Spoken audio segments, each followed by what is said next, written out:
il y a une espèce d'éléphant au milieu de toute cette pièce-là, comme disent les Anglais, là, alors qu'on a évoqué aussi, qui s'appelle la data. Alors, ma vision de la chose, elle n'est pas tellement sous l'angle RGPD, donc conformité, données personnelles, etc. Elle est sous l'angle que le suivant. Si je suis un asset manager, en fait, au pied de chaque immeuble, j'ai une pile de documents qui est aussi haute que l'immeuble. Quand je vais l'acquérir, on va m'apporter une vingtaine de cartons.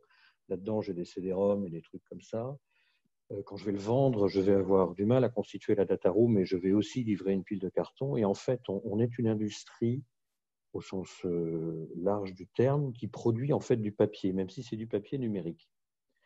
Alors moi, le problème que j'ai avec le papier, c'est que l'information, le nombre de mètres carrés que je trouve dans le DOE, il faut que j'épluche le DOE.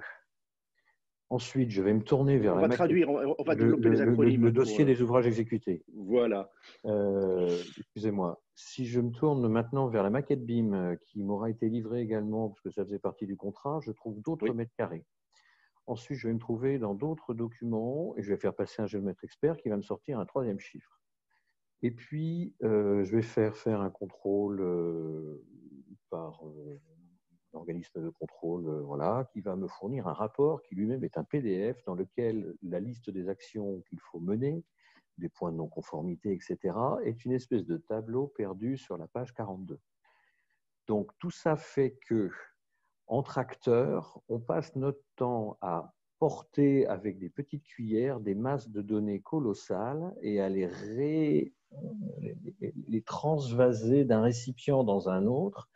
Si je confie maintenant cet immeuble dont j'ai épluché la data room carton à un administrateur de biens, il va passer des mois à reconstituer la chaîne des baux, il va passer des mois à s'assurer qu'il a un inventaire complet, et il ne l'aura jamais, de tous les équipements clés techniques dans l'immeuble, etc. Donc en fait, la donnée, on va dire, mais elle existe sous une forme qui est absolument inappropriée à une efficacité opérationnelle.